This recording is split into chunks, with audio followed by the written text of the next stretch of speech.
O sistema médico tem sido uma abominação em condições crônicas, responsáveis por mais de 80% das mortes e custos de saúde no EUA, como obesidade, depressão, infertilidade, diabetes, doenças cardíacas. O pesquisador de nutrição mais respeitado foi pago por várias empresas alimentícias. Eu chamo isso de suborno. Isso é desenfreado. Não dá para inventar isso. Disseram que cereais são mais saudáveis que carne e cereais com mel são mais saudáveis que ovos. Estamos enfrentando uma crise de expectativa de vida devido a doenças mortais. Para cada pessoa com essas doenças, houve décadas de sinais de alerta não apontados pelo sistema médico. Kelly, estamos no meio de uma crise de saúde com doenças crônicas, obesidade, sobrepeso, muitos problemas agora. E obviamente isso é complexo, muitos fatores. Mas onde eu quero começar, na sua opinião, qual é o maior fator? Com o qual podemos começar para construir essa inércia e corrigir as coisas? Eu acho que é a mentalidade, Jesse. O que tenho enfatizado é que há muitas forças culpando os pacientes e americanos por serem insalubres. Quando minha irmã foi para a faculdade de medicina em Stanford, ela era instruída que o paciente americano vai ser sedentário, vai comer Big Macs e querer Big Gulps e está predestinado a ser preguiçoso. E eu acho que essa mentalidade realmente se infiltrou na consciência americana, que é inevitável que vamos cometer erros. E acho que a mudança de mentalidade que estou montando a partir da minha experiência na indústria alimentícia e farmacêutica, e as pessoas estão começando a acordar para isso, é que isso foi realmente feito para nós. As maiores indústrias do país, a alimentícia e a de saúde, ganham mais quando estamos viciados, com medo, doentes, deprimidos. E isso é importante entender. Não é para nos isentar da responsabilidade pessoal, mas houve um esforço sistemático desde a Segunda Guerra Mundial, com o crescimento dessas indústrias para nos viciar, nos manter com medo, nos dizer que a solução está em um frasco de pílulas, em uma intervenção médica. Temos uma situação onde toda instituição que impacta nossa saúde ganha mais quando estamos mais doentes, deprimidos, inférteis, mais gordos e perde dinheiro quando aprendemos hábitos saudáveis. Então, esse reconhecimento das forças sistêmicas, que não é sempre falado, é necessário para uma jornada de empoderamento. E dar aos pacientes confiança para questionar seu médico, nutricionistas e os poderes que existem, até entendermos quais incentivos movem essas instituições e termos confiança para potencialmente ir contra alguns de seus conselhos. Esse é um passo necessário para o empoderamento. Parte do que você está dizendo sobre a mentalidade é o que você explica. Existe essa mentalidade, e até na faculdade de medicina, onde desistimos do paciente antes de começarmos. E o que você está falando é retomar o poder, dar esperança às pessoas, dar ferramentas para chegar à raiz do problema. Antes de precisar que a medicina entre e nos dê uma pílula para a vida toda, ou faça algo drástico que não chega à raiz do problema. Sim, e isso é difícil porque todos conhecemos médicos e pessoas no sistema médico, e são boas pessoas. Mas o incentivo central é inegável. Deixe-me falar sobre saúde. É a maior indústria do país. É a que mais emprega no país. Incrivelmente, apesar de ser a maior indústria do país, é a que mais cresce no EUA. Está se expandindo ao dobro da taxa do PIB. É um organismo projetado para crescer. São algumas das maiores empresas do mundo. Elas têm acionistas. Elas relatam crescimento e lucros a cada trimestre, e suas ações sobem se crescem. Há uma enorme pressão institucional para crescer, até mesmo hospitais que são sem fins lucrativos. Em muitos estados do ZEUA, sistemas hospitalares sem fins lucrativos são os maiores empregadores. Hospitais, 10% do PIB do Ziegler passa por hospitais, principalmente sem fins lucrativos. São entidades massivas que empregam milhões e são projetadas para crescer.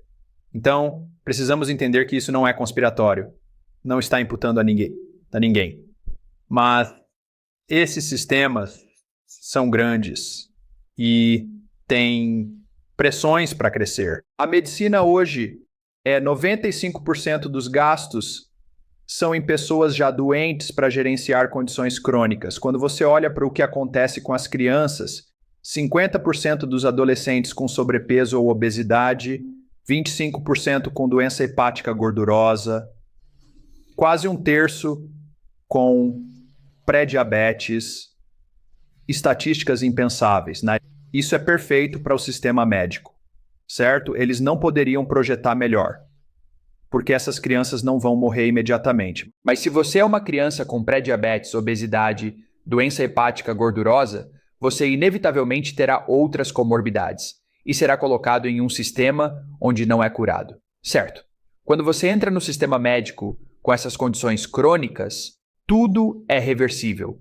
Você pode transformar seus níveis de açúcar no sangue com dieta e exercícios. Imediatamente, diabetes não é um número significativo. É um número arbitrário no seu espectro de glicose no sangue. Não há um marcador médico exato para quando o diabetes começa.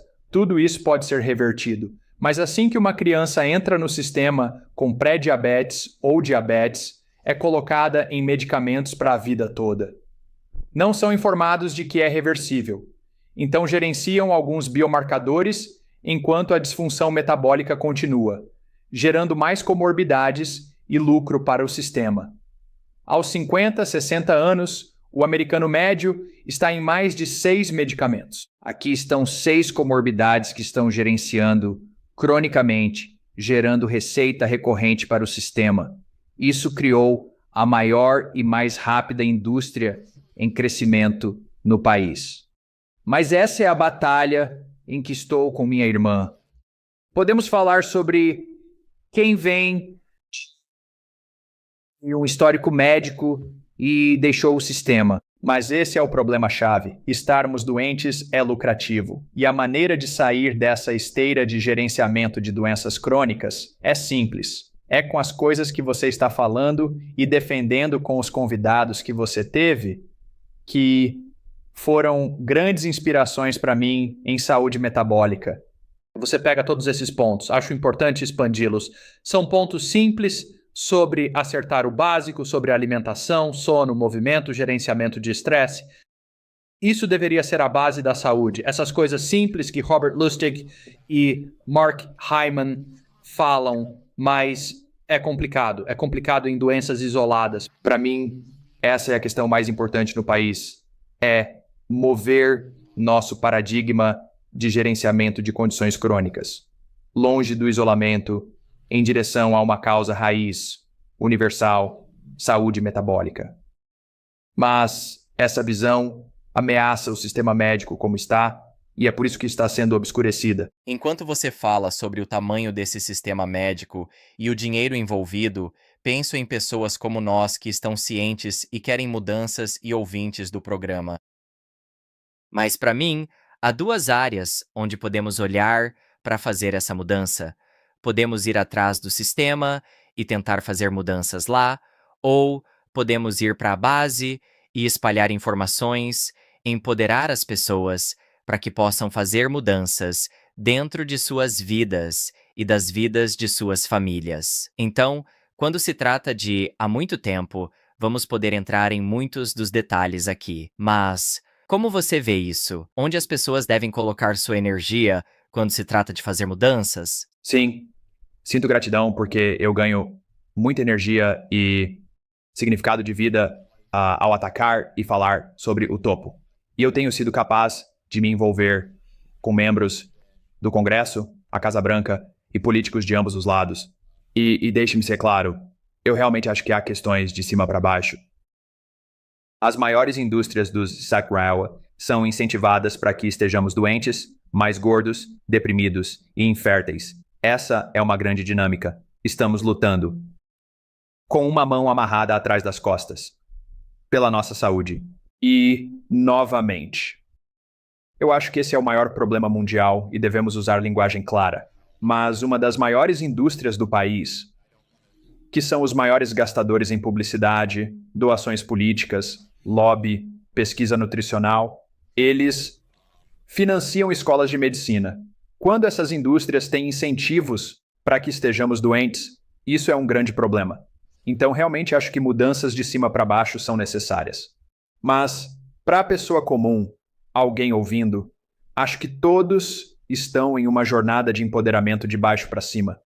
E os dois precisam convergir. E realmente acho que o empoderamento de baixo para cima impactará a mudança de cima para baixo. No final, falando com membros do Congresso, como combater o dinheiro da indústria farmacêutica, saúde e grandes empresas alimentícias? A única maneira é com a base. À medida que as pessoas acordam, milhões de mães estão frustradas, vendo quantas crianças estão metabolicamente insalubres, obesas, com problemas de saúde, alergias, condições autoimunes, doença hepática gordurosa, coisas que não víamos antes. Isso está acontecendo de baixo para cima. Acho que as pessoas ouvindo seus podcasts, Joe Rogan, podcasts de saúde, mas literalmente você abrange desde podcasts de comédia até saúde, até tudo. Todos estamos falando sobre empoderamento pessoal, saúde metabólica. São os livros mais vendidos, milhões de pessoas usando biovestíveis para entender o que está acontecendo dentro de seus corpos e não aceitar a palavra do sistema. Então eu acho que todas essas coisas são subversivas e estão se unindo, mas essa é a jornada em que estou. E da minha perspectiva como ex, no início da minha carreira, lobista para as indústrias alimentícia e farmacêutica, para mim o que tem sido útil para minha jornada e como um novo pai, ter a confiança, e vou dizer isso para ouvir seu médico, para levar em consideração o que eles dizem. Mas o sistema médico, seu pediatra, seu médico de cuidados primários, não merece o benefício da dúvida quando se trata de prevenir condições crônicas. Deixe-me ser claro, quando se trata de prevenir condições crônicas, o sistema médico tem sido uma abominação em condições crônicas que levam a mais de 80% das mortes e custos de saúde nos EUA. Ou seja, condições como obesidade, depressão, infertilidade, diabetes, doenças cardíacas, essas estão encurtando a vida americana agora e tem sido um fracasso. Se você tem um problema agudo, um ferimento à bala, uma apendicite rompida, um parto complicado, uma infecção, o sistema médico é um milagre. Você deve ouvir seu médico. Mas do empoderamento pessoal, de baixo para cima, acho que o que vemos é que temos que confiar mais em nós mesmos. E é aqui que, novamente, acho que livros, biovestíveis, podcasts, pessoas em sua própria jornada são vitais. E acho que o de cima para baixo ou o de baixo para cima convergem em algum ponto. E essa é minha teoria de mudança, que acho que acontecerá nos próximos 10 anos. Acho que parte do problema é a confusão, onde mesmo no mundo alternativo há tantas mensagens misturadas. Muitas vezes, essa mensagem difere do que você ouve do médico. Então, o que acontece, e isso é uma suposição, mas acho que seria um bom exercício de pensamento, é que as pessoas vão ao médico como profissional e seguem essa orientação, que vamos abordar hoje. Se você seguir as diretrizes alimentares, estará em apuros com sua saúde metabólica, que está na raiz de todas essas doenças crônicas. Então, se as pessoas estão se esforçando, podem ficar desanimadas por tanta informação conflitante no mundo da saúde alternativa. E então, vão ao médico e recebem outra mensagem. Há tantas mensagens diferentes, as pessoas provavelmente não sabem para onde se virar Eu não as culpo. Sim, essa é uma dinâmica realmente importante sobre a confusão. E deixe-me ser bem claro: a confusão é intencional. Trabalhei para a indústria alimentícia por mais de uma década, e o objetivo sempre foi semear confusão entre formuladores de políticas, médicos e pacientes sobre orientações nutricionais. Milhões de dólares são canalizados para pesquisa nutricional, e empresas de alimentos financiam pesquisas em lugares renomados como Harvard, Tufts e Stanford. As empresas de alimentos financiam pesquisa nutricional 11 vezes mais que o NIH. Então, a força vital da pesquisa nutricional no ZEWA vem das empresas de alimentos. Provavelmente a escola de nutrição mais respeitada do país, Tufts. Mas por muitas medidas, mais de 50% de seu financiamento vem de empresas de alimentos processados. Então, é assim que funciona. Ok. Então, sentado no escritório lá, com empresas de alimentos, por quê? Elas estão contribuindo com milhões para a pesquisa. Bem, posso te dizer que Coca-Cola e Kraft não estão interessadas em promover uma bolsa de estudos imparcial. Não havia desejo de produzir um avanço cego na pesquisa nutricional. Estes são documentos de relações públicas e o objetivo expresso, e isso foi dito literalmente e estão na mesa, o objetivo expresso de financiar tanta pesquisa nutricional. Não é nem pelos resultados da pesquisa, é que há tanta pesquisa nutricional. Então, o fato de haver 50 mil estudos, houve 50 mil estudos nutricionais revisados por pares, lançados apenas nos últimos 2 anos. O fato de haver 50 mil é o ponto, porque é onde a gordura saturada é o problema. Não, o açúcar é o problema. Não, este é o problema. Isso tudo é por design. E você pode se afastar disso e fazer essa observação lógica. Girafas na natureza não são obesas.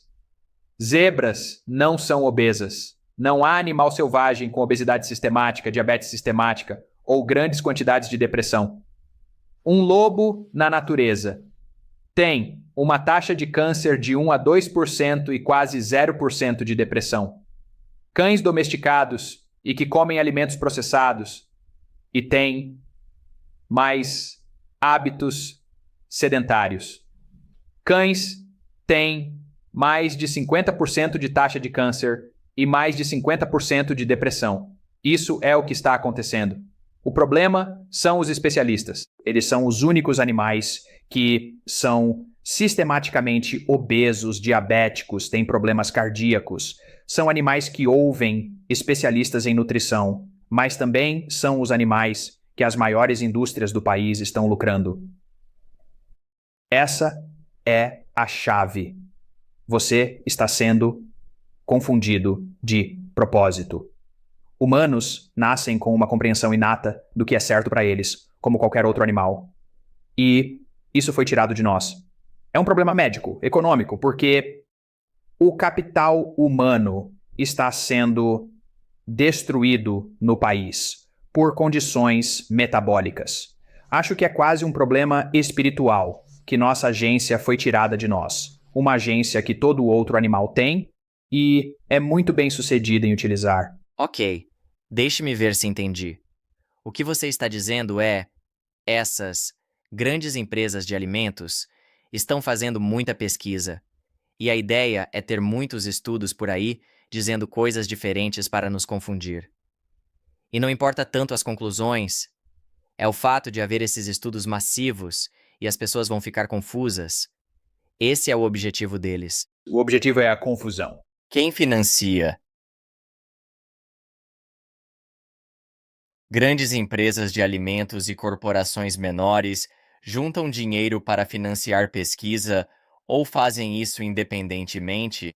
É um conluio. Coke, Pepsi e outros financiam através da Associação Americana de Bebidas e grupos de fachada. Há um impulso da farmacêutica e empresas de alimentos. Ozempic é um assunto quente com um projeto de lei para financiamento federal. Isso mostra como essas indústrias trabalham juntas para influenciar políticas e pesquisas. São todos esses grupos de fachada que soam orwellianos, americanos para apoio a pessoas obesas ou Sociedade de Aceitação de Obesos da América.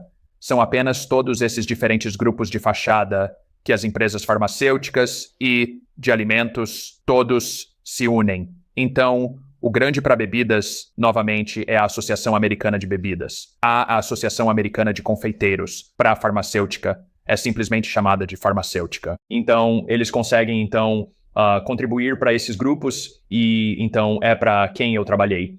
Então, eu consultei por um tempo para a Associação Americana de Bebidas. Então, era Coke e Pepsi se alinhando para ambos direcionarem dólares de pesquisa nutricional, campanhas de relações públicas em torno desses grupos. E então eles também doavam.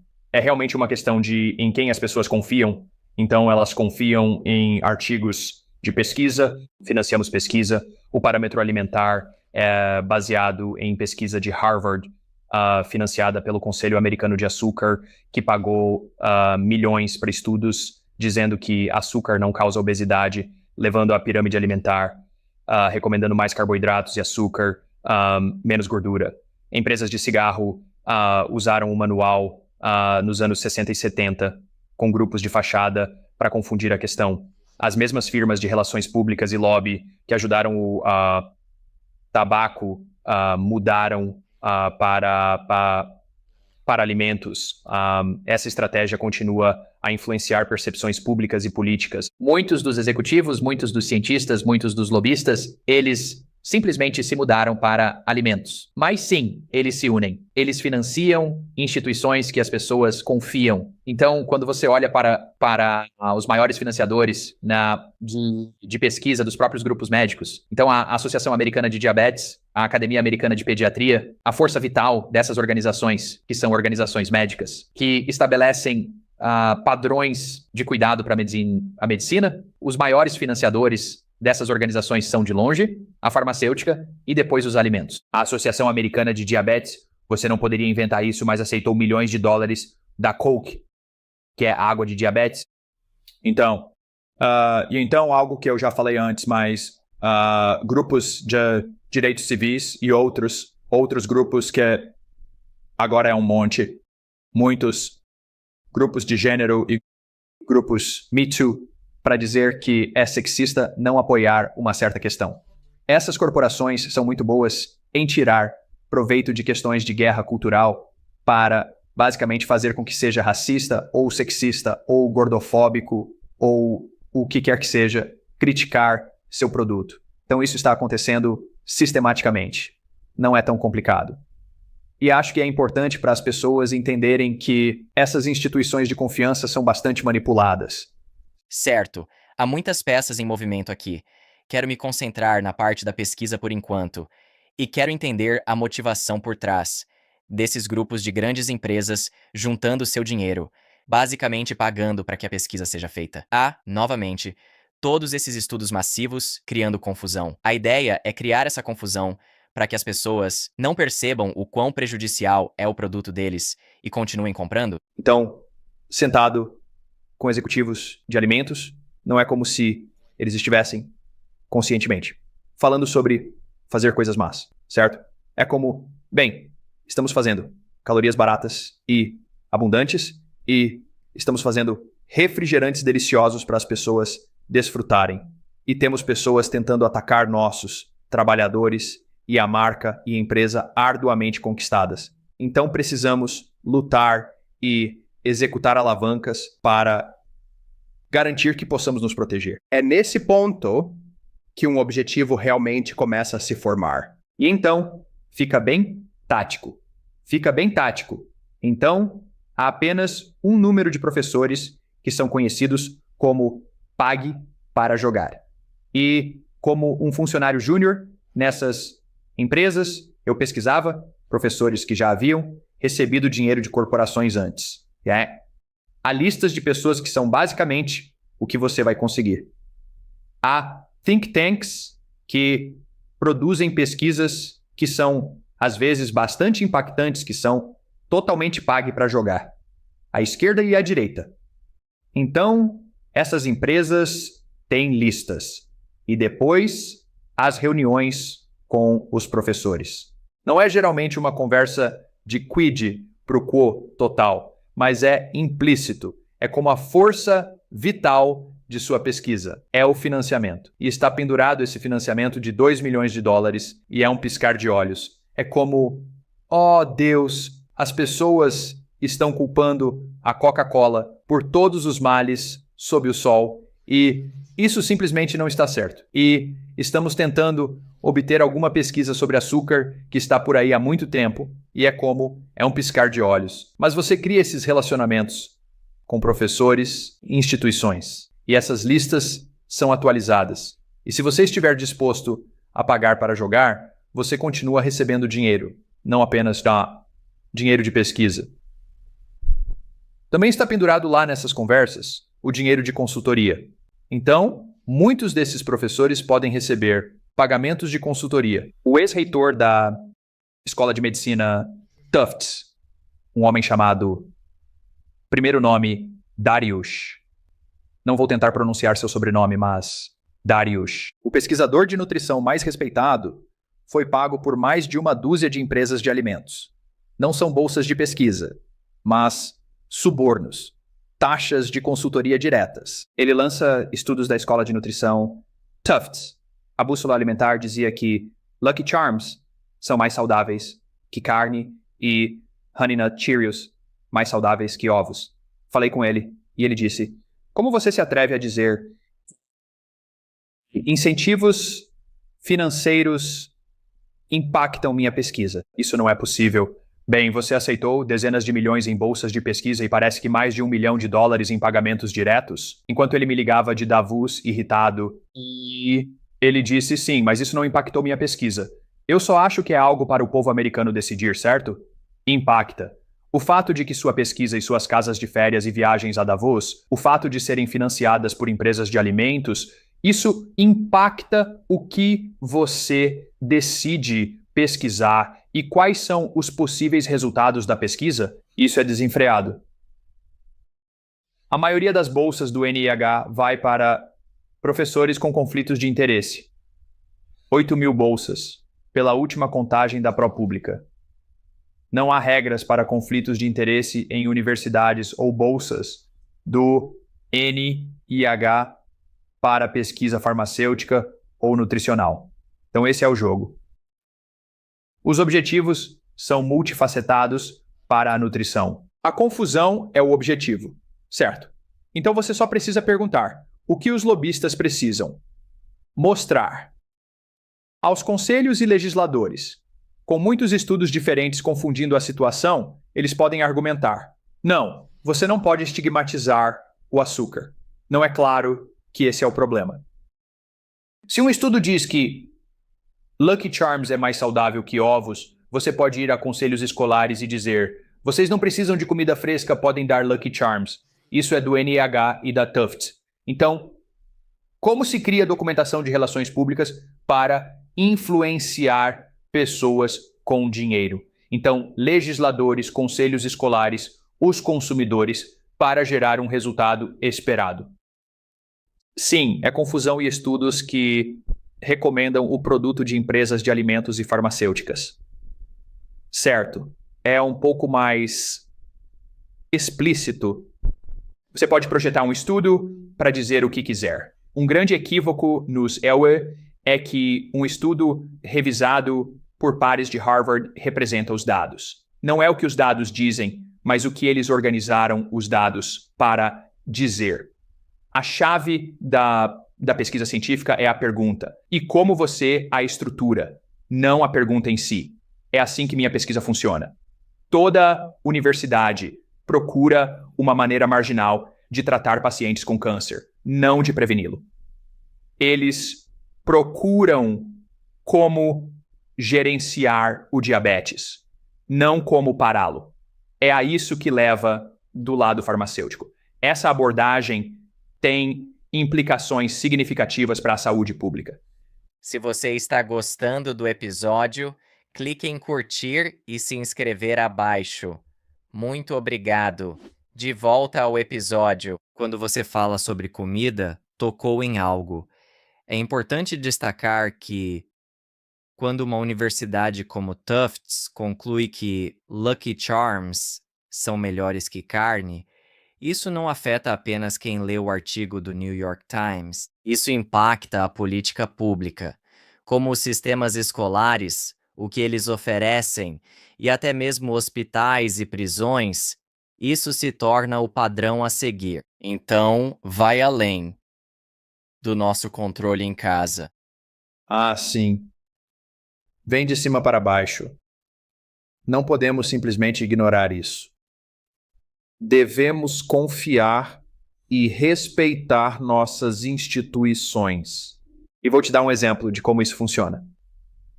Alguns de nós, nesta jornada de saúde metabólica, há esse estereótipo das festas de aniversário de crianças.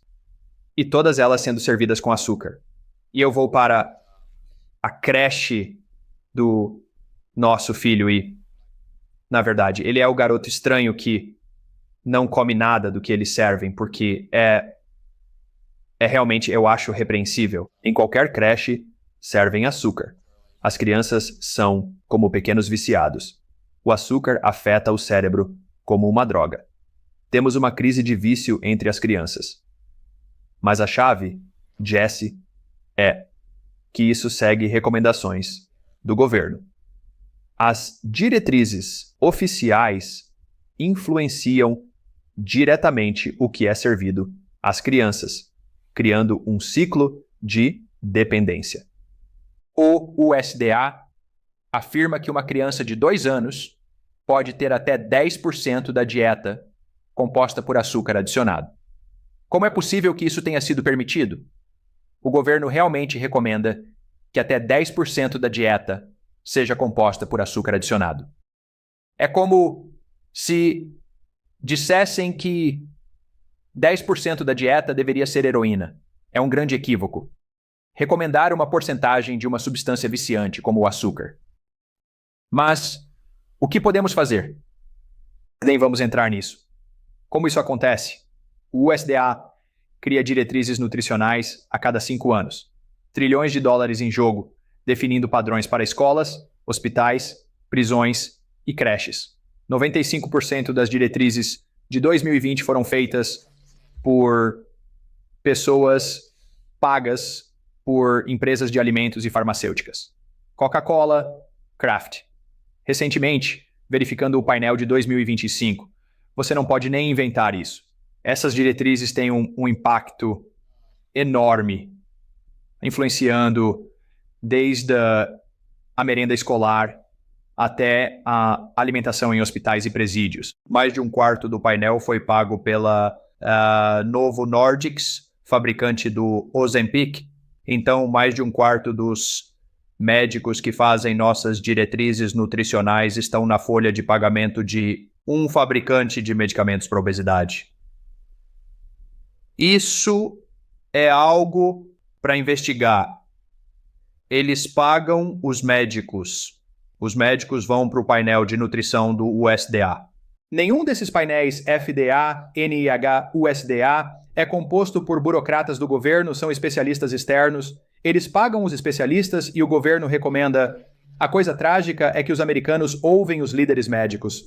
Quando nos disseram que fumar era ruim, nos anos 1980, com apoio do cirurgião geral, as taxas de tabagismo caíram. Ainda é um problema, mas as taxas despencaram com comunicação clara. Se amanhã o USDA dissesse que o açúcar leva a uma crise de saúde metabólica infantil, com obesidade e diabetes disparando, e que o governo não deveria recomendar açúcar adicionado para crianças, você não seria preso por dar açúcar ao seu filho. Mas o padrão deveria ser 0 para uma criança de 2 anos. Se o USDA dissesse isso amanhã, todas as creches, hospitais e centros pediátricos seguiriam. E seria um estigma social dar açúcar a crianças o dia todo. É assim que funciona. A mudança nas diretrizes poderia transformar a percepção pública e as práticas alimentares. Você faz um ótimo ponto. É menos sobre os consumidores. A confusão do consumidor é importante, mas esses documentos são para os tomadores de decisão. Uma anedota. Encontrei 40 membros do Congresso. Pessoas boas, com filhos, preocupadas com a saúde, mas quase todos me disseram, eu não entendo essas coisas. Quando alguém entra com estudos de Harvard e estou preocupado com Israel, com a Ucrânia, com o meio ambiente, em algum momento eles têm que se submeter. É assim que funciona. A complexidade e a sobrecarga de informações afetam a capacidade dos legisladores de tomar decisões informadas. Sem mencionar a negligência. Se um médico pesquisar e perceber o que é uma dieta saudável para promover a saúde metabólica e começar a recomendar isso aos pacientes contra as diretrizes dietéticas ou nutricionistas, eles poderiam se meter em problemas, não seguindo os superiores. Isso é instituído. Se você for contra, falei com organizações médicas recentemente, se um pediatra for contra as diretrizes da Associação Americana de Pediatria, sua licença pode estar em risco. Esses grupos não são recomendações, são o padrão de cuidado. A Academia Americana de Pediatria, que aceitou milhões de empresas de alimentos e 80% do financiamento de farmacêuticas, faz os pediatras darem conselhos dietéticos de que o primeiro alimento deve ser grãos processados. Dizem que devem começar com puffs. Isso é um documento que os pediatras são obrigados a seguir. Não vejo o imperativo biológico de comer puffs processados e perder o que somos feitos para comer. Mas é isso que a academia diz. E se um médico dissesse a uma criança para comer carne e vegetais, um grande pedaço de brócolis, estaria sob ameaça. As diretrizes oficiais podem limitar a autonomia dos profissionais de saúde em recomendar dietas mais naturais. Minha irmã, doutora Casey Means, defensora dessas questões, começou uma empresa de saúde metabólica chamada Levels. Fala muito sobre isso. Ela foi repreendida no hospital Stanford durante sua residência por mencionar conselhos de nutrição aos pacientes. Um cirurgião disse que você não foi para a faculdade de medicina para dar conselhos de nutrição. Outro médico disse, não seja um covarde. Coisas suaves, né, que médicos não fazem. Pô, nós cortamos pessoas, prescrevemos pílulas. Acho que é assim que funciona. Eu realmente sinto pelas pessoas. Acho que sua irmã pode ter estado nessa situação onde percebem isso no início da carreira. Isso é um ponto lateral, mas se um médico percebe isso antes de pagar suas dívidas, acumuladas para obter conhecimento e ser treinado, eles estão em um dilema. Eles têm essa dívida e educação, mas aprendem que há outro lado e estão presos porque não podem praticar como querem. E o argumento poderia ser feito ainda mais para um médico que pagou sua dívida, mas não seria na mesma extensão. Você vê o que estou dizendo. É complicado, especialmente para novos médicos que estão sintonizando e aprendendo e estão, digamos, $500 mil em dívida e pensam, o que faço agora? Eu entendo 100%. E é algo que, Casey, estou ajudando com seu livro, que será lançado no próximo ano. É um ponto enorme. Sistemicamente, temos uma situação disfuncional, onde os EUA atraem as melhores mentes do mundo para estudar medicina. Pense no sistema. É como você disse, nós sobrecarregamos essas mentes brilhantes. Há outras maneiras de ganhar dinheiro. Eles vão trabalhar na medicina. Não é a melhor maneira de ganhar dinheiro. Essas são pessoas baseadas em missão. Muito inteligentes na medicina dos EUA. Nós então os sobrecarregamos com dívidas e expectativas sociais e habilidades direcionadas. Eles sentem que não podem sair. E então você tem a maior taxa de suicídio entre qualquer profissão como médicos. O New York Times relatou recentemente um nível epidêmico de depressão entre médicos. A única analogia é soldados forçados a cometer crimes de guerra. Isso acontece no sistema médico. Você tem idealistas, né, soldados médicos entrando para fazer a coisa certa e percebendo que os limites do sistema os empurram a prejudicar as pessoas que queriam ajudar. Isso acontece em hospitais da América. E acho que todo médico, se for honesto, percebe que pode estar prescrevendo uma estatina ou ajudando em um procedimento. Mas, sistemicamente, o que fazem não ajuda o paciente americano. Missionários que trabalham 100 horas por semana não cometem suicídio em níveis epidêmicos ou têm depressão. O problema eu acho, com os problemas entre médicos, é que sabem que não estão ajudando. Então, eu realmente acho que o sistema eu descreveria como maligno e errado. E para médicos ouvindo, você tem que estar em seu próprio caminho. É uma questão complicada. E há uma necessidade de servir os pacientes dentro do sistema. Tenho orgulho da minha irmã. Ela investiu mais de $500 mil nessa educação. Era a sua identidade. Ela só trabalhou para isso até os 30 anos. Ela desistiu. Eu achei que ela estava louca. O que você está fazendo? Você tem as credenciais. Aguente firme. Ela não sabia o que ia fazer. Ela desistiu. E a vida do outro lado.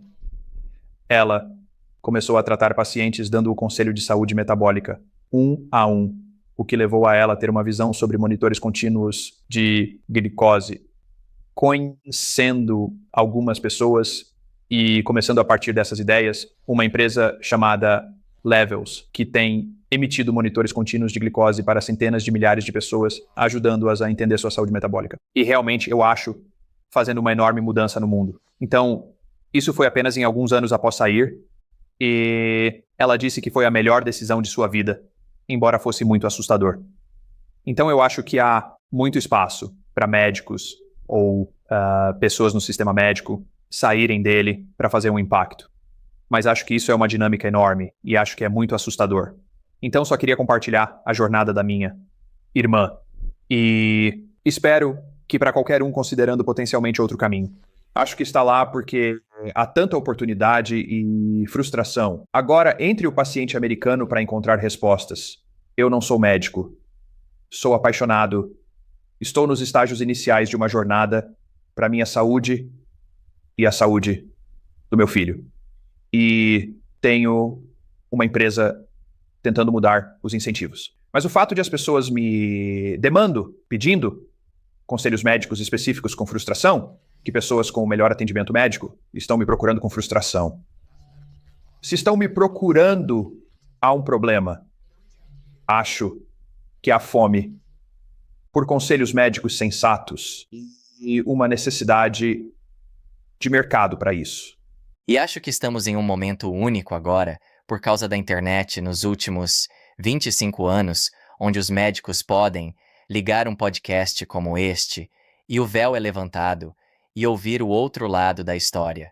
Antes, todos nós, de diferentes maneiras, sem a internet, éramos alimentados com informações de cima para baixo e tínhamos que aceitar.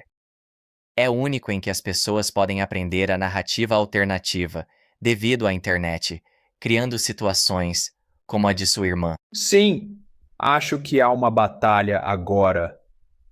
Há um ataque imediato aos pacientes que fazem suas próprias pesquisas.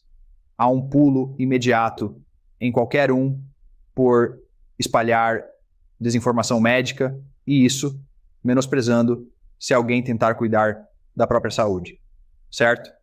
Isso é imposto por duas entidades.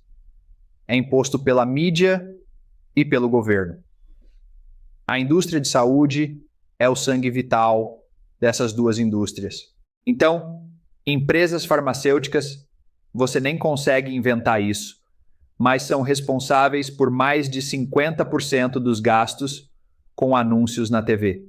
Trabalhando para empresas farmacêuticas, nós ajudamos a direcionar dinheiro para anúncios na TV. Esses anúncios farmacêuticos que você vê, um pouco é para impactar consumidores, mas o gasto é para influenciar as notícias. É sabido que, se forem os maiores gastadores em anúncios de notícias, isso lhes dá capacidade de direcionar a narrativa. E depois com o governo. A indústria da saúde gasta 5 vezes mais que a petrolífera em doações políticas e lobby. É a maior gastadora. É a força vital de doações políticas e lobby. Então você tem a indústria farmacêutica que financia essas entidades que julgam e menosprezam quem faz suas próprias perguntas. Um exemplo óbvio é Covid, que era uma doença transmitida por alimentos. Você não morria de Covid se fosse metabolicamente saudável, independentemente da idade. Atacava o sistema imunológico fraco de pessoas não saudáveis metabolicamente. Mas ao dizer isso, você seria castigado por agências governamentais e notícias por ser um negador da ciência, por não se submeter ao fato de que era apenas um problema farmacêutico. Isso acontece repetidamente. E a coisa maluca é que não apontamos. E se a mídia fosse curiosa e imparcial, perguntaria: este sistema merece algum benefício da dúvida? E é claro que não. Estamos exponencialmente. Saúde é uma indústria onde quanto mais gastamos, piores são os resultados. Sim, é isso que compra.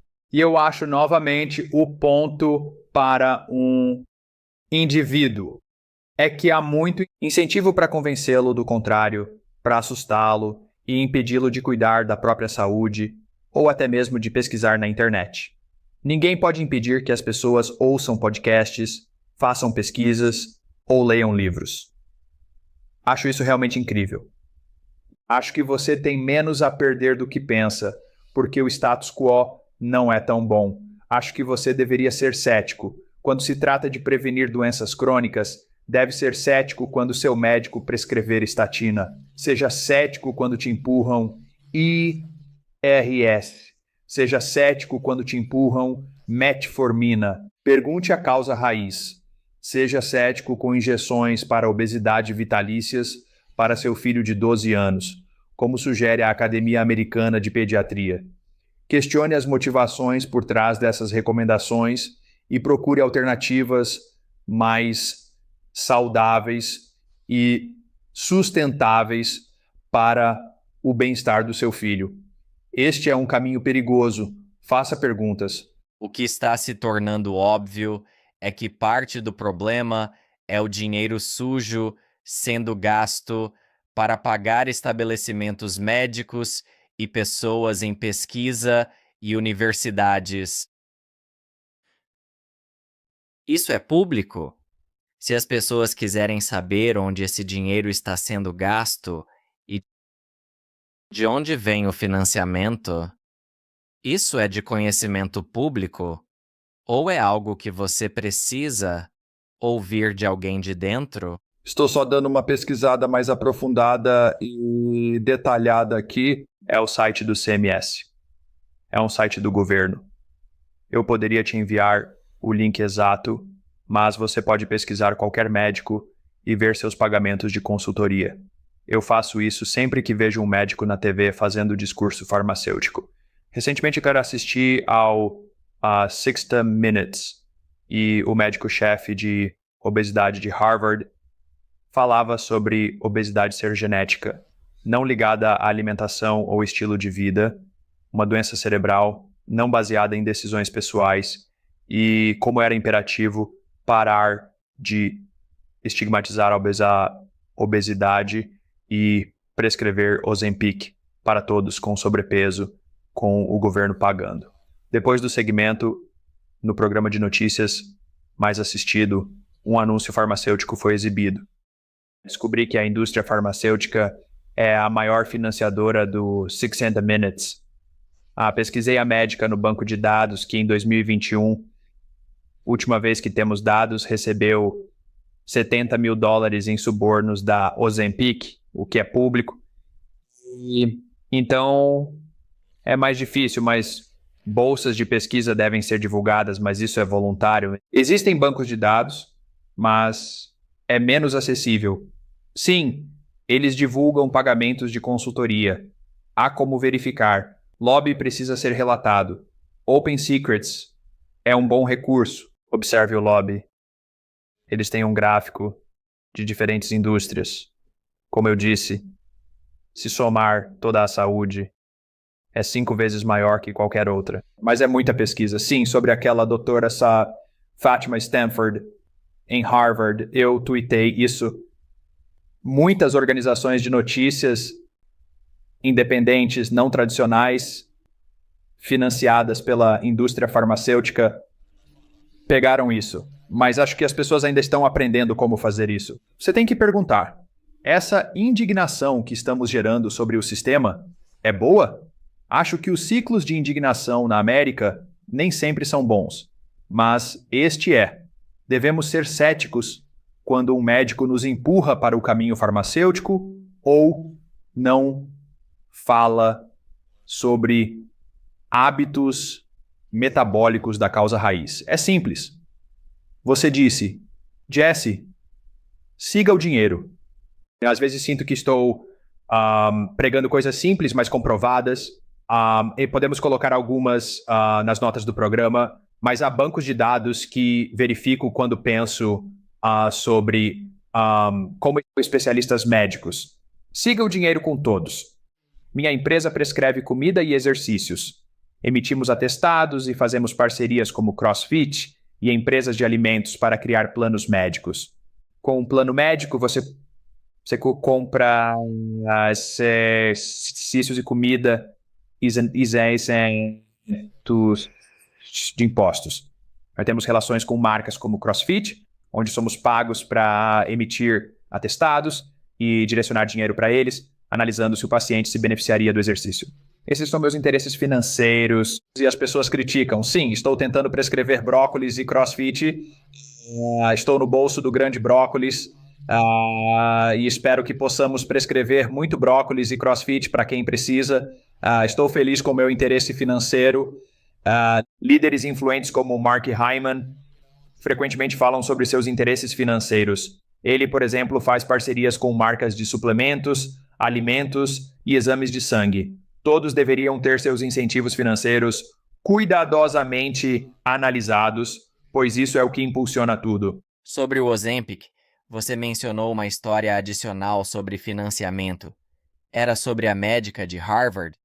Eu pesquisei naquele banco de dados e tuitei que ela recebeu $70 mil em financiamento e os veículos independentes começaram a relatar. A lição é que a maioria nem sabe como pesquisar nesses bancos de dados. Ainda caímos na armadilha de que um médico de Harvard nas notícias é tomado como verdade, ou quando um estudo de Harvard sai, é só, este estudo é incontestável. E é como uma missão minha treinar as pessoas. Temos que seguir o dinheiro. Mesmo essas grandes instituições e as mais respeitadas são organizações pague para jogar. Outro ponto sobre Ozempic é um médico pago pela empresa e uma rede de notícias paga pela Ozempic exibe anúncios.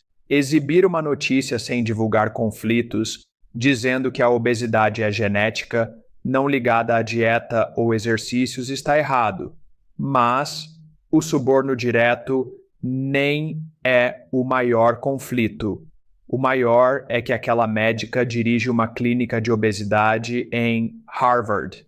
Se Ozempic for aprovado para financiamento governamental, isso lhe dá pacientes vitalícios pagos pelo governo. Se Ozempic se tornar o padrão de tratamento para a obesidade, você tem que tomá-lo por toda a vida. O peso volta e você tem problemas de se parar. Então, um fluxo constante de pacientes vitalícios que precisam da injeção semanal. Esse é o maior conflito e o modelo de negócios. Pense nisso. Fomos convencidos de que obesidade é deficiência de Ozempic. Doença cardíaca é deficiência de estatina. Depressão é deficiência de ISRS e diabetes é deficiência de metformina. Mentira. Eu tenho um amigo com doença de Crohn.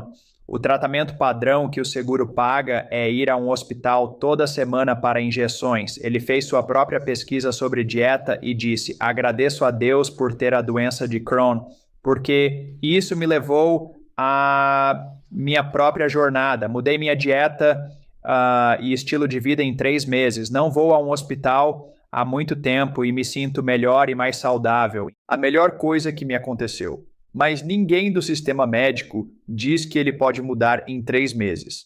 Eles dizem que ele precisa de injeções semanais. A doença é uma receita recorrente lucrativa. Condições reversíveis podem ser melhoradas rapidamente com dieta e estilo de vida. É simples.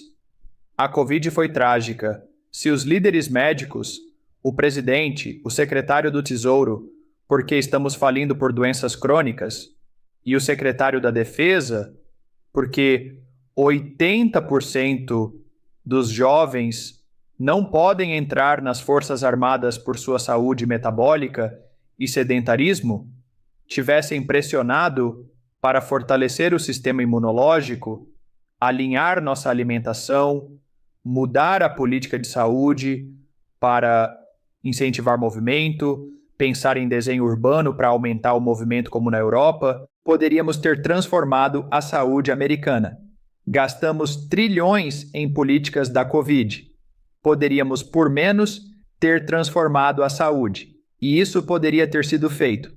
Muitos dizem que é uma solução de longo prazo. Não. Eu vi isso. Indo à academia, cuidando da alimentação, você muda seus biomarcadores em meses. Biomarcadores metabólicos reduzem seus riscos de comorbidades. É aí que tudo se conecta. Até agora, você nos deu uma visão dos bastidores sobre o dinheiro trocado e práticas antiéticas. Estou realmente curioso para saber como tudo começou. Até onde isso vai? Imagino a década de 1950 e você mencionou fumar como uma analogia para o que discutimos hoje, mas quando se trata de produtos farmacêuticos e alimentos, essa influência de cima para baixo, quando exatamente isso começou? Sim, ótima pergunta. No lado médico, definiu o tom para a comida. A tese é que houve uma barganha com o diabo nos últimos 120 anos, onde a comida ficou mais barata, viciante, nos deixando mais doentes, beneficiando a indústria alimentícia. Esperaria-se que o sistema médico alertasse, mas ele quer isso, pois a comida nos deixa mais doentes, deprimidos, inférteis, tornando o sistema médico lucrativo. Eles ficaram em silêncio e lucraram. Essa é a barganha com o diabo. Começou em 1909, quando a medicina era o faroeste. Em 1909, a 4ª droga mais prescrita no país era a heroína. Heroína era uma marca patenteada pela Bayer, fabricante da aspirina. Era prescrita para quase todos os bebês do país. Heroína.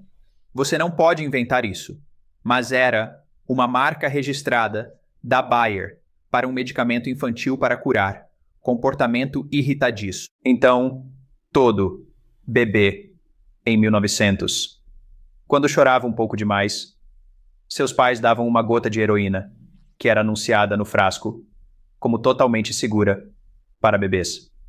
Estávamos meio que no Velho Oeste, e havia muitos curandeiros e coisas assim. John D. Rockefeller, iniciou a indústria farmacêutica moderna.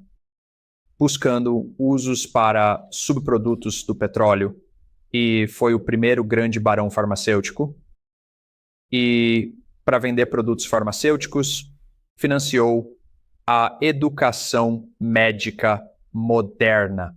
Ele foi o grande doador para Johns Hopkins e outras escolas médicas iniciais e criou um sistema médico de medicina baseado em evidências que dividia doenças em categorias onde os médicos podiam fazer cirurgias ou prescrever medicamentos. Isso era radical na época. A medicina era mais holística e a teoria médica predominante era que as coisas estavam conectadas. Ele disse, isso está errado. Precisamos identificar a condição e prescrever um medicamento. Ele financiou Johns Hopkins, que criou o sistema moderno de educação médica de residência nas especialidades que os médicos seguem. Essa foi a ideia de John Rockefeller. Não para ajudar o povo americano a ser mais saudável, mas para vender medicamentos. Esse quadro então foi escrito por seus advogados. O sobrenome era Flexner, funcionário de Rockefeller, que criou e entregou ao Congresso o relatório Flexner, em 1909, que estabeleceu a medicina baseada em evidências como o único tipo que o governo do ZAU financiaria e propagaria.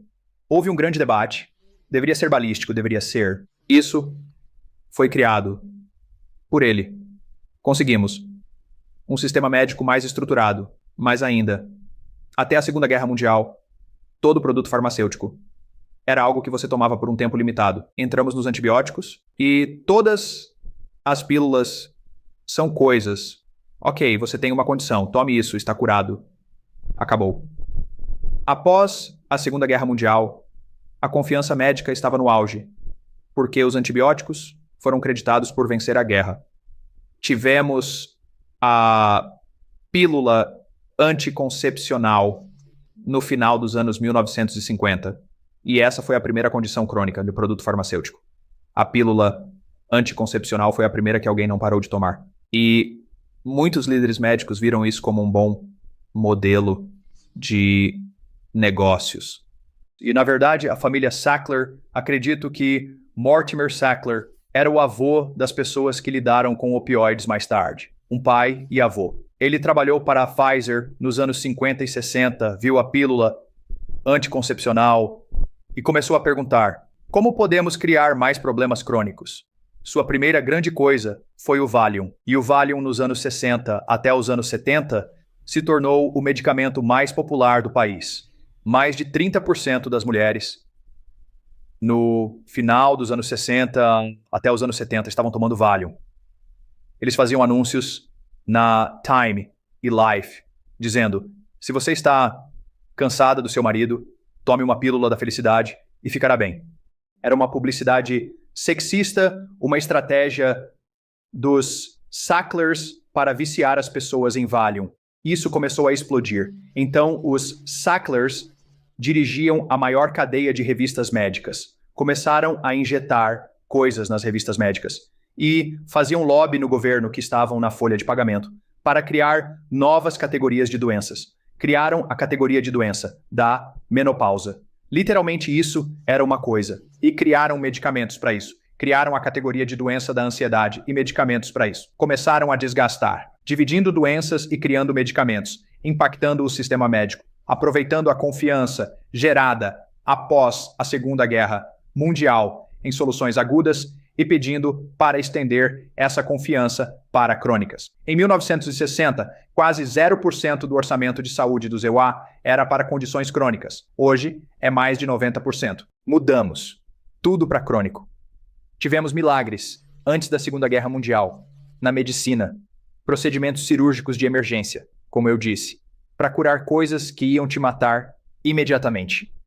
O pós-Segunda Guerra Mundial de doenças crônicas, Império, fez a indústria de saúde crescer, mas foi um fracasso. E esse é o ponto ao qual estou dedicando minha vida. Temos que reverter isso. Minha irmã se formando na Escola de Medicina de Stanford e tendo que escolher entre 1 e 42 especialidades sob um sistema criado por John D. Rockefeller em 1909, essa lei não foi alterada até hoje. O relatório Flexner é o padrão. por lei da medicina americana hoje. Isso está errado. O corpo não é 42 partes individuais. Minha irmã era cirurgiã de cabeça e pescoço e desmaiava abaixo da mesa repetidamente onde cortava suas infecções sinusais. Ela não perguntava ou não foi treinada para perguntar. Se aquela infecção sinusal que cortava repetidamente para os mesmos pacientes era potencialmente que a inflamação que levou àquela infecção estava relacionada ao fato de que todos os pacientes que ela tinha sob sua faca tinham diabetes, doenças cardíacas, doenças renais e muitas outras comorbidades. Não há conexões que foram construídas por design, porque um paciente que vê um endocrinologista para seu diabetes, que vê seu cardiologista para seu coração, que vê seu psiquiatra para seus SSRIs, que inevitavelmente estão tomando, se tiverem todas essas comorbidades, que vê seu cirurgião de cabeça e pescoço para sua inflamação nos seios nasais, esse é um paciente lucrativo. Isso é o que Rockefeller projetou. Anthony Casanauer. Então, quando eu falo com legisladores, o problema com a saúde não é a página 205 da lei do Medicare, parte D, mudando esta política ligeiramente. O problema é que os incentivos do próprio sistema são propagados para que fiquemos doentes e dividamos doenças nessas categorias falsas. É uma coisa falsa dizer a um paciente com diabetes e problemas cardiovasculares e pressão alta que eles têm 3 problemas diferentes. Isso é apenas uma coisa negligente de se dizer. É a mesma coisa. Mas tal, todo médico que se forma na Escola de Medicina de Harvard, Escola de Medicina de Stanford e todas as principais escolas de medicina do país não entendem isso. De qualquer forma, é assim que vejo. Como construímos esse sistema? Acho que é muito, muito claro. E uma estrutura muito deliberada que foi montada, que poucas pessoas entendem e precisamos entender. Não, isso foi interessante. Realmente importante. E enquanto você compartilha isso, a profundidade de quão longe tudo isso vai e a quantidade de dinheiro, a quantidade de corrupção envolvida, me faz pensar em voltar ao que falamos antes. Falamos sobre soluções, e quero terminar com isso. Se chegarmos a um ponto onde as pessoas, por padrão, estão entendendo o que você está falando hoje sobre doenças crônicas, e estamos chegando à raiz disso, e mudamos a forma como a medicina funciona, e todo o efeito dominó que acontecerá. Há uma maneira de fazer isso sem colapsar totalmente todo o nosso sistema? E pode não haver nada de errado com isso. Eu não pensei nas implicações de tudo isso, mas há uma maneira, porque há tanto dinheiro agora e tantos jogadores diferentes, podemos sair disso sem colapso total? Bem, colapso do quê? Bem, apenas quando você ouve o envolvimento de grandes empresas de alimentos, grandes farmacêuticas, universidades, revistas científicas e todo o sistema médico, há tantos jogadores e tanto dinheiro.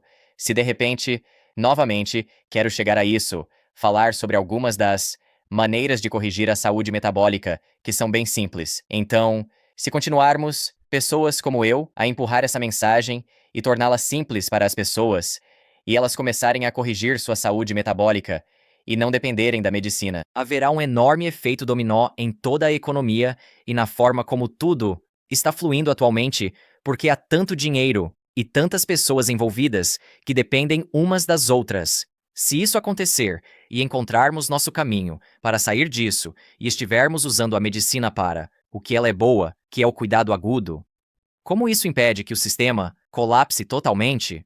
Podemos manter o sistema de não colapsar? Sim, bem, acho que é o maior problema que enfrentamos no país. Acho que se você olhar 50 anos no futuro e se você assumir que o experimento americano termina, não acho que será porque tivemos o nível errado de gastos militares marginais. Não vai ser por causa de a última controvérsia. Francamente, até mesmo questão de justiça social escrita nos jornais. Não vai ser por causa de todas as outras trivialidades que estão sendo discutidas na TV a cabo ou no Congresso, para ser franco. A principal razão para o experimento americano falhar será porque deixamos nossa população ficar mais doente, mais gorda, mais deprimida, mais infértil. Infertilidade é um grande problema. A propósito, a contagem de espermatozoides caiu 50%. SOP está disparando. Nossos corpos estão perdendo a capacidade de se reproduzir a uma taxa alarmante. Vai ser porque deixamos isso acontecer, enquanto falimos nosso país com custos de saúde. E só para responder à sua pergunta, mas vamos apenas preparar o terreno aqui. Acho que falamos tanto sobre custos de saúde que nossos olhos ficam vidrados, mais 20% do PIB, crescendo ao dobro da taxa do PIB, produzindo piores resultados para o capital humano americano e a saúde americana. Para cada dólar que contribuímos mais para, vai ser 40% do PIB em 15 anos, certo? Então é realmente em uma trajetória insustentável. Está piorando. E, por definição, é insustentável e terá que mudar porque vai falir o país. Isso não é exagero, é apenas a matemática. Então, se você concorda que é insustentável, tem que mudar em algum momento. E a única maneira de mudar isso, acho que é desmantelando o sistema, porque não vamos nos medicar para sair desse problema. Não vamos tentar superengenheirar e hackear nossa biologia humana e nossa fertilidade e nossa saúde metabólica, que é milhões de anos em formação e não temos compensação de forma alguma, nos trouxe a este ponto e não vai nos tirar disso. Então, se você concorda com essas premissas, não é uma pequena alteração no sistema, é mudar os incentivos fundamentais do sistema.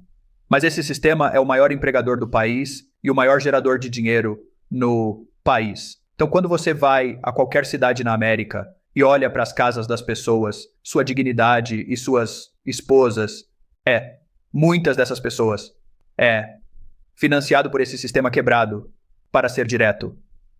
É uma coisa muito assustadora, na verdade, desfazer esse sistema no grau que acho que matematicamente tem que ser feito, eventualmente.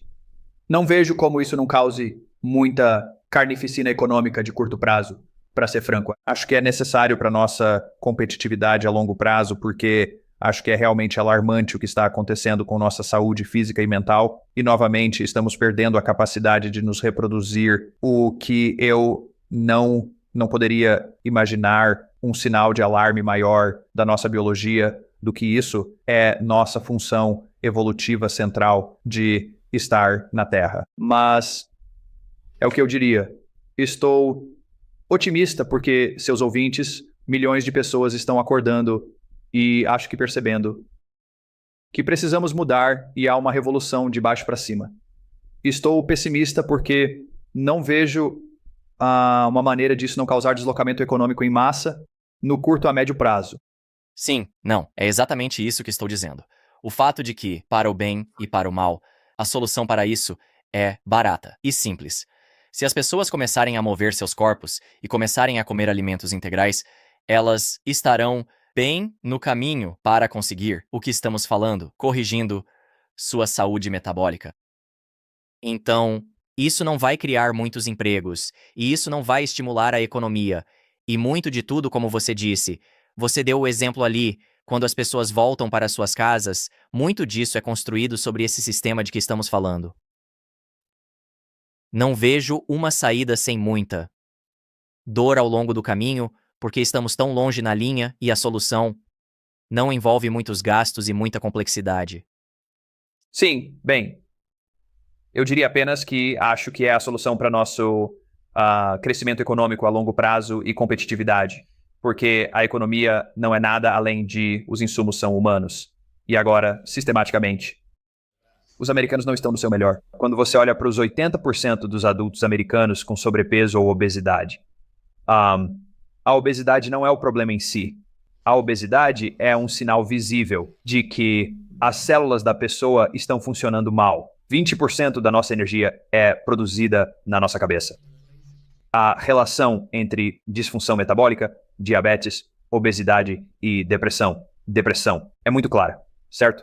Diabetes, obesidade, esses são sinais de disfunção metabólica. Mas quando você tem disfunção metabólica, significa novamente 20% da sua energia, seu metabolismo, está no seu cérebro. Literalmente, provavelmente significa que seu cérebro não está sendo alimentado corretamente.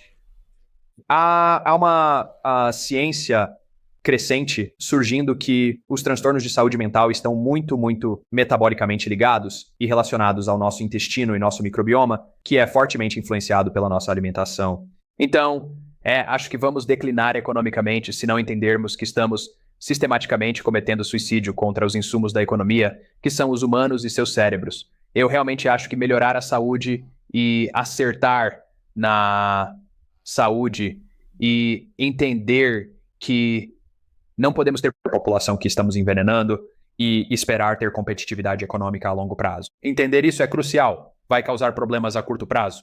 Mas a longo prazo é simples. Temos que parar de envenenar nossa população para alcançar a competitividade americana definitiva, na minha opinião. Outra maneira de ver isso é o sucesso e a saúde geral da sociedade. Não metabolicamente, mas da perspectiva americana, da perspectiva mundial. O que está acontecendo na América do Norte é um sucesso com a forma como as coisas estão funcionando e o sucesso da nação. O que quero dizer, a outra maneira de ver isso é que isso tem um custo. Na verdade, não é real.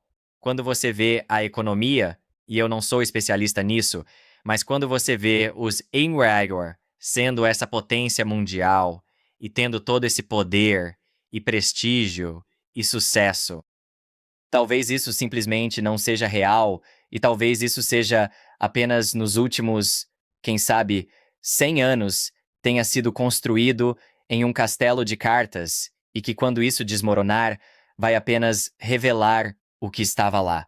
E esse dinheiro e o sucesso realmente não são nada tangíveis. 100% eu acho isso. Acho que perdemos nosso caminho por não entender que a base da política pública deve ser a saúde e a felicidade dos cidadãos. Que se isso for priorizado primeiro, então bons resultados virão para a sociedade. Mas sim, acho que chega a um ponto espiritual onde alguns dos maiores interesses do país lucram com as pessoas sendo viciadas e doentes. Esses interesses têm sido realmente capazes de... Quero dizer, não vamos ser conspiratórios, apenas ser factuais novamente. Eles são os maiores financiadores do governo, são os maiores financiadores de notícias, são os maiores financiadores de organizações médicas, são os maiores financiadores de grupos de direitos civis. Quer dizer, são os maiores financiadores de quase todas as instituições em que confiamos. E, novamente, seu imperativo econômico central é que sejamos viciados e doentes e com medo e não confiando em nossos próprios corpos, mas confiando neles. Então, desfazer isso, eu simplesmente não consigo imaginar uma necessidade de política pública mais urgente. E a política pública de cima para baixo. Conseguir as soluções um pouco é, para mim, muito simples. Precisamos parar de recomendar veneno e precisamos parar de subsidiar veneno. Recomendamos as falhas das nossas agências governamentais e subsidiamos alimentos ultraprocessados, açúcar, bilhões por ano. E subsidiamos intervenções farmacêuticas que são neutras a negativas, eu diria, na maioria dos indicadores. Não incentivamos a medicina real, que é exercício, alimentação, sono, luz solar, gerenciamento de estresse, coisas que aliviam a causa da maioria das doenças. Não subsidiamos isso, então precisamos subsidiar as coisas certas, parar de recomendar veneno. Sim, quero abordar os subsídios. Isso é parte desse dinheiro sujo e central do problema. Falar sobre o que o governo faz com o dinheiro, sustentando certas culturas que levam a alimentos processados e como isso é complicado. Sim.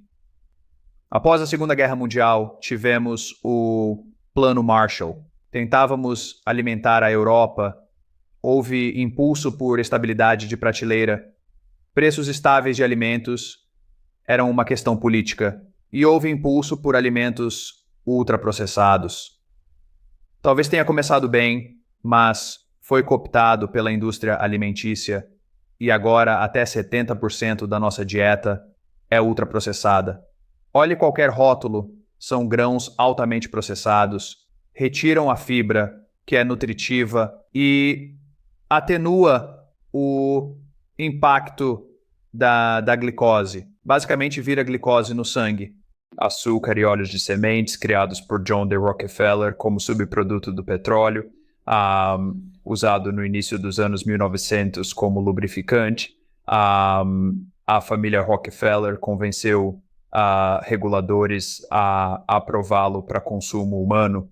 Agora é a principal fonte de calorias americanas.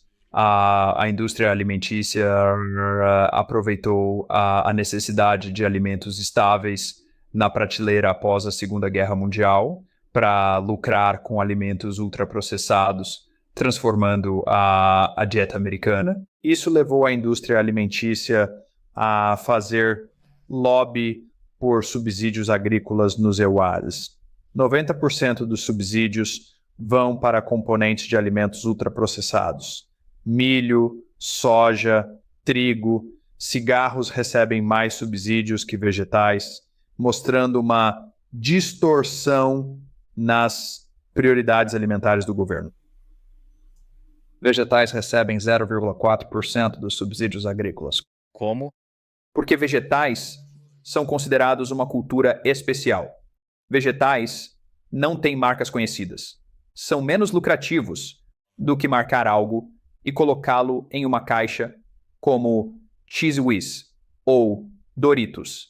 Grandes empresas alimentícias direcionam financiamento para ingredientes que produzem alimentos altamente processados, como grãos processados, óleos de sementes e açúcar. Mas fale mais sobre a questão do tabaco. Como isso se encaixa? Nos anos 1950, o tabaco representava cerca de 7% da receita fiscal dos EUA. E essa era a razão pela qual não se falava muito sobre ele. Historicamente, ele sempre foi politicamente poderoso e culturalmente importante, influenciando muitas decisões e políticas ao longo do tempo. E à medida que reduzimos o tabaco, acho que é uma mensagem útil para alimentos ultraprocessados. Podemos seguir o mesmo roteiro do tabaco para reduzir nosso vício em alimentos ultraprocessados, porque as evidências são irrefutáveis. Houve uma redução. Antes havia grandes subsídios agrícolas para o tabaco, agora reduzidos, mas ainda existem enquanto transformamos fazendas de tabaco. Subsídios ao tabaco com lobbies poderosos superam os para vegetais. Não há um grande lobista para o brócolis. Não há lobista para crianças diabéticas que precisam de dietas naturais sem glifosato. O lobby do pimentão perdeu para o tabaco e alimentos ultraprocessados. Outra peça importante é o Vale Refeição, agora SNAP, e sua relação com alimentos processados e acesso a alimentos de qualidade para pessoas de baixa renda. Sim, há subsídios diretos, mas há duas outras grandes distorções no mercado de alimentos. Então, a SNAP, anteriormente Vale Refeição, 15% dos americanos dependem para nutrição. É o Programa de Sistemas de Nutrição Suplementar. Somos o único país que permite que isso vá para a água de diabetes, coca, bebidas açucaradas e alimentos ultraprocessados. O item número 1 comprado no SNAP é refrigerante e bebidas açucaradas. 10% de todos os dólares do Vale Refeição vão para água de diabetes, água açucarada. 70% dos vales refeição SNAP vão para alimentos ultraprocessados. Isso é lobby pesado. Ajudei a Coca a fazer lobby por isso. Compartilhei essa história, ajudando a Coca a pagar a NAACP para rotular pessoas que diziam que Coca não deveria estar no SNAP. A NAACP paga milhões pela Coca. Disse que essas pessoas eram racistas por tirar a Coca das crianças de baixa renda. O que é uma perversão, porque acho que racista é empresas alimentícias fazendo lobby em programas governamentais para empurrar produtos viciantes e prejudiciais. são empurrados para crianças cujas mães dependem desses programas para nutrição. Sim, nós subsidiamos 10 trilhões por ano do Tesouro do ZEUA para empresas de refrigerantes, com o nosso programa SNAP. A segunda é uma das maiores fontes de nutrição para crianças, alimentos para crianças. São almoços escolares subsidiados pelo governo federal. Através de lobby, não há padrões de nutrição para o programa de almoço escolar financiado pelo governo federal. Então, o governo do ZEUA está gastando bilhões nisso para alimentar crianças com veneno. E esse programa, claro, tem usado coisas como o Food Compass e outros estudos manipulados para alimentar essas crianças, né? Dizer que pizza é um vegetal, ou dizer agora Lunchables, porque tem uma maçã neles agora. Agora conta como fruta e conta para reembolso. Essa é outra grande área. Michelle Obama falou sobre isso quando começou os almoços escolares. Ela foi imediatamente pressionada por grandes empresas alimentícias. A família de John Kerry, que começou a Kraft Heinz, pessoalmente fez lobby com ela. Ela abandonou a conversa sobre almoços escolares e mudou para exercícios e acabou se associando a empresas de alimentos processados e Kraft e outras, para colocar o exercício como a razão pela qual as crianças estão obesas, o que é importante, mas não é a primeira questão, obviamente. Ela estava certa em começar com os almoços escolares. Na verdade, eu acredito, né, uma questão financeira massiva, como falamos, de uma questão de segurança nacional, porque as crianças não conseguem nem se alistar no exército. Então eu acho que deveria ser da próxima vez o presidente, o secretário do Tesouro e o secretário de Defesa exigindo que coloquemos nossos almoços escolares sob controle. Na França, todas as creches do país, sua dieta é supervisionada pelo governo. É comida natural, sem glifosato, refeição de 4 pratos em cada creche na França, incluindo um prato de queijo, e é uma das mais altas prioridades de política pública no país, garantir que as crianças estejam recebendo comida natural e fresca. E eu acho que isso está certo. Isso é incrível. Vamos Sim, falar sobre prato de queijo. seu envolvimento com tudo isso, porque você agora é uma das maiores vozes contra. Mas você veio do outro lado da mesa. Então, fale sobre seu envolvimento. Defendendo. E a mudança que você fez. Para o que está fazendo agora. Sim, minha história é que cresci, nasci, fui criado, eu diria no pântano. Nasci em DC e fui criado lá, no distrito, e sonhava em trabalhar na política. O que aprendi após me formar e trabalhar em campanhas é que depois que acabam, pessoas de ambos os lados inevitavelmente trabalham para empresas de alimentos e farmacêuticas. Você vai para a consultoria após campanhas e todos trabalham para ajudar essas grandes indústrias que pagam mais. Foi interessante. Não conectou todas as peças, mas ajudou a Coca a garantir que os vales-refeição estivessem financiando a Coca. Ajudou a indústria farmacêutica a garantir que opioides continuassem a ser prescritos. E tive problemas com isso. Não conectei todos os pontos, mas saí dessa indústria, fui para a Harvard Business School e me tornei um empreendedor. Comecei algumas empresas. Então fui empreendedor nos últimos 10 anos. E onde as peças começaram a se conectar é minha irmã, doutora Casey Means.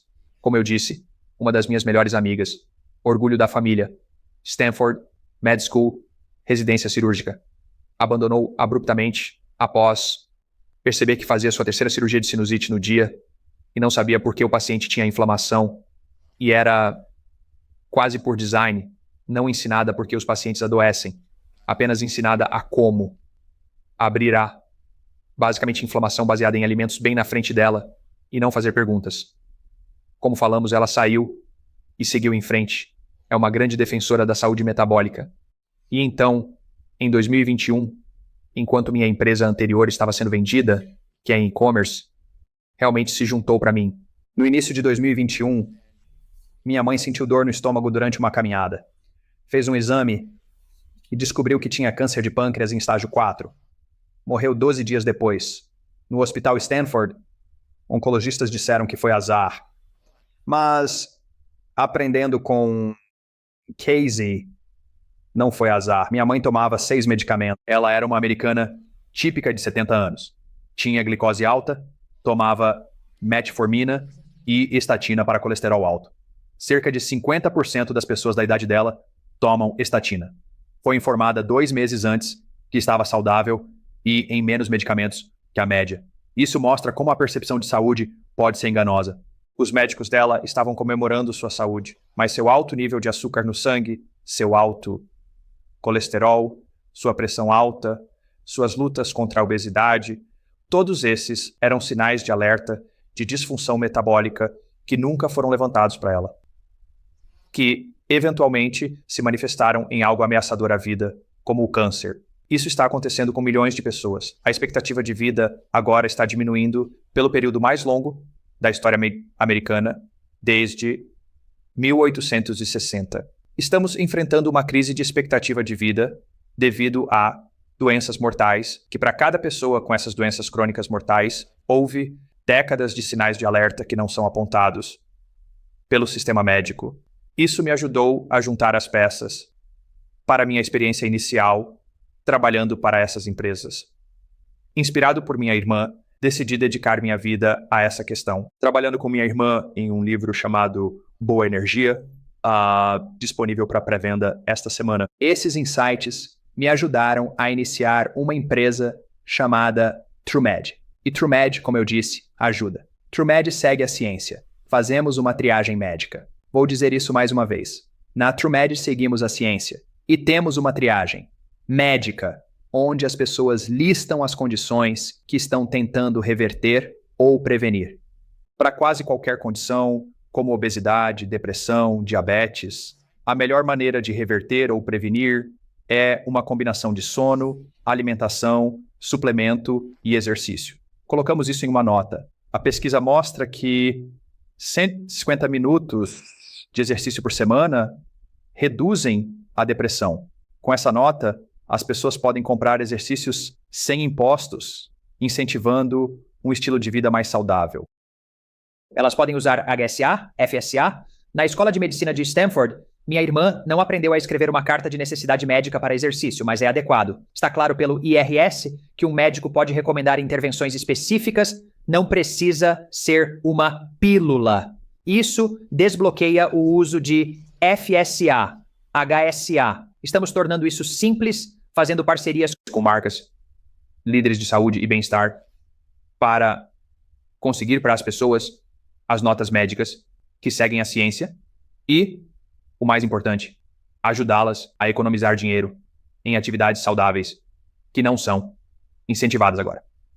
Então, é isso que a empresa faz, e sim, meio que conectado com isso. Tenho conseguido falar sobre minha experiência, o que tem sido gratificante, e só espero. Meu objetivo é que todos tenham confiança para fazer perguntas. Os sistemas estão contra você, e é ok questionar sobre prevenir condições crônicas para você ou seus filhos. Você pode questionar seu pediatra. Está tudo bem. É importante ser proativo em relação à saúde e buscar informações. Kelly, como alguém que compartilha essa mensagem publicamente, há corrupção e dinheiro, e grandes empresas não querem que essa informação seja divulgada. Minha pergunta é: houve resistência ou ameaças enquanto você compartilha isso? Como você lida com a pressão de compartilhar verdades impopulares? Sim, eu esperava mais. Não recebi muitas ameaças diretas. Acho que é inteligente da parte deles, porque não estou fazendo nada de errado. Se fizessem, eu usaria isso para criar mais alvoroço.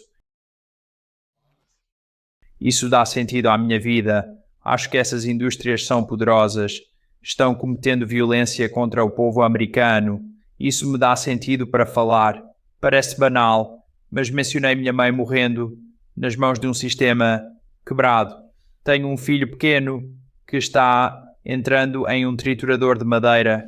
Crianças neste mundo, então isso me dá muito sentido para falar sobre isso e não tenho me preocupado muito com isso. Acho que é isso que precisamos fazer. Vejo-me como um de milhares tentando desgastar. Acho que há valor no que você está fazendo, comunicando aos ouvintes e tendo pessoas que impactaram minha vida, pregando o evangelho da saúde, de causa raiz e saúde metabólica. Se continuarmos desgastando, vamos ficar bem. Espero que sim. Você mencionou seu filho algumas vezes. E mencionou antes como na creche dele você precisa fornecer toda a comida por causa das opções terríveis lá. Quais são outras coisas, como pai novo, que você teve que fazer para navegar neste mundo? Acho que é fazer sua própria pesquisa, né? As crianças nascem perfeitas, têm predisposição para comida natural, maravilha pelo mundo, gostam de dormir, se mover, são curiosas, devemos nutrir essas qualidades e protegê-las de influências prejudiciais. Sistematicamente, com nossas instituições, tiramos isso delas por lucro. Mencionei John D. Rockefeller, ele foi perigoso no século XX, financiou educação infantil, sua citação: quero uma nação de trabalhadores, não pensadores.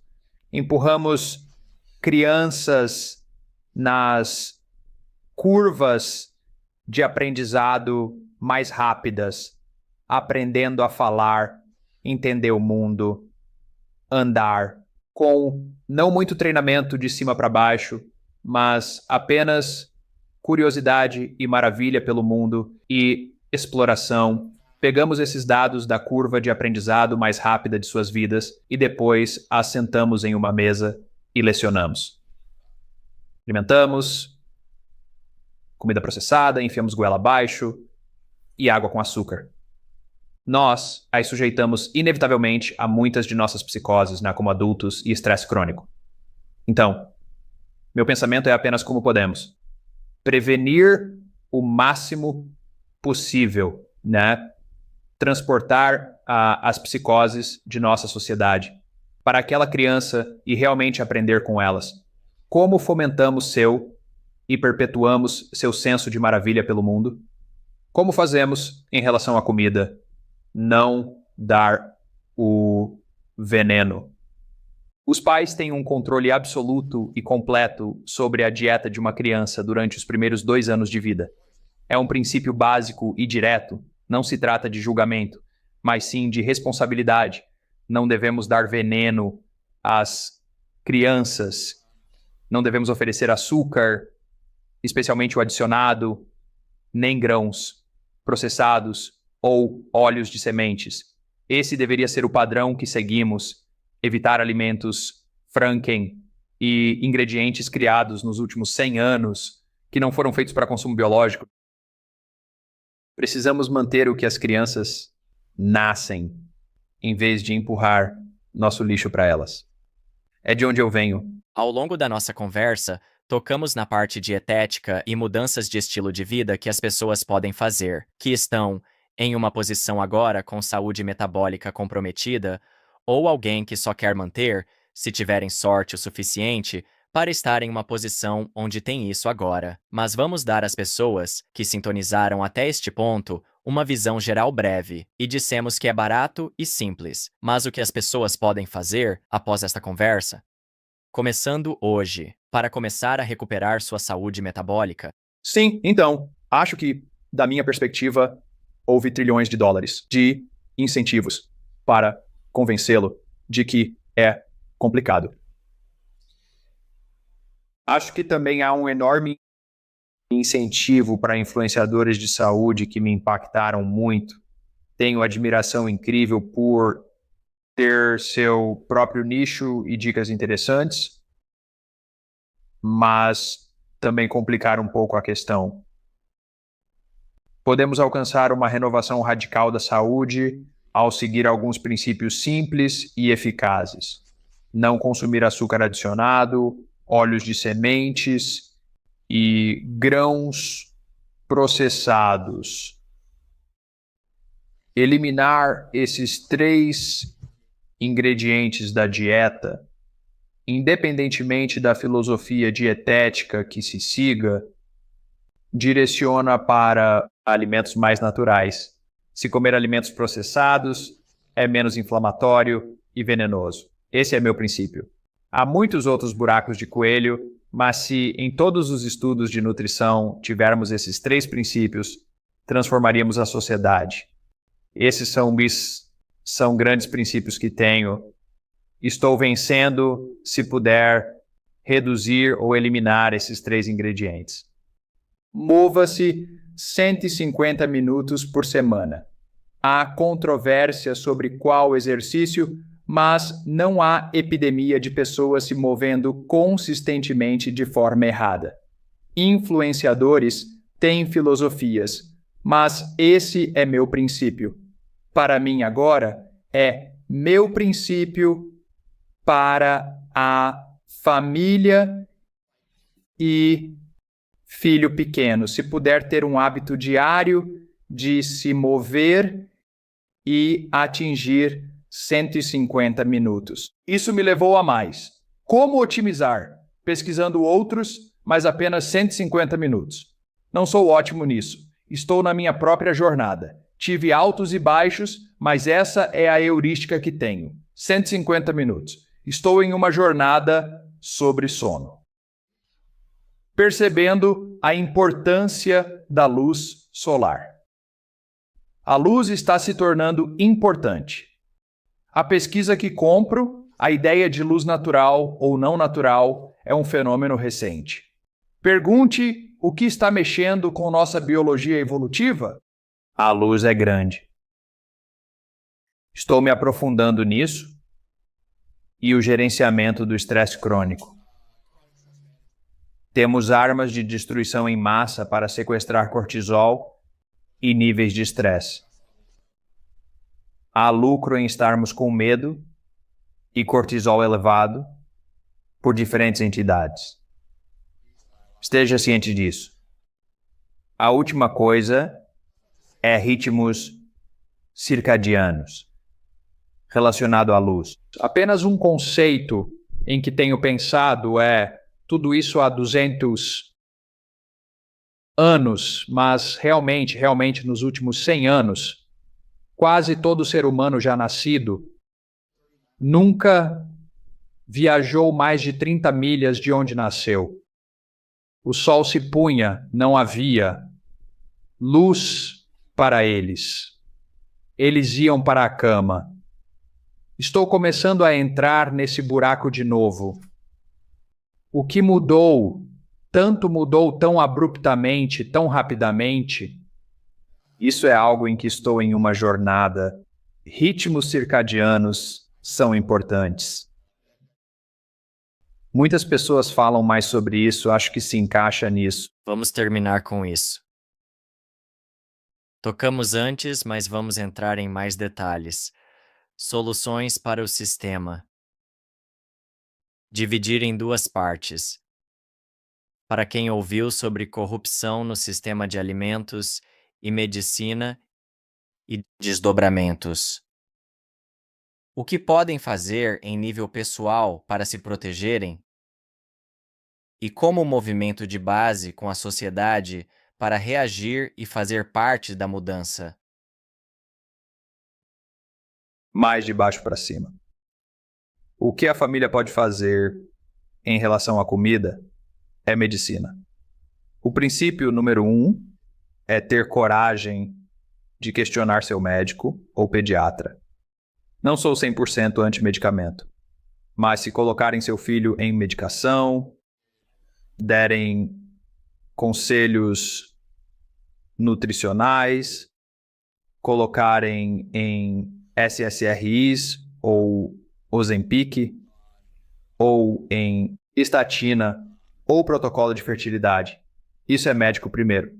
São sinais de alerta, menos propensos a serem resolvidos na esteira farmacêutica de doenças crônicas, mais propensos se investigar a causa raiz. Quando você ou seu filho está entrando na esteira de doenças crônicas, se tem infecção ou problema de risco, veja seu médico. Mas se for crônico, tenha cuidado. Agora, é clichê, mas ligue para seu membro do Congresso, envolva-se na política, mas isso tem que acontecer. Precisamos unificar vozes. O problema é que quando o projeto de lei SNAP surge, a COCA está organizada. Estão batendo na porta sobre manter financiamento para a COCA. Se perguntar ao povo americano, ficariam indignados.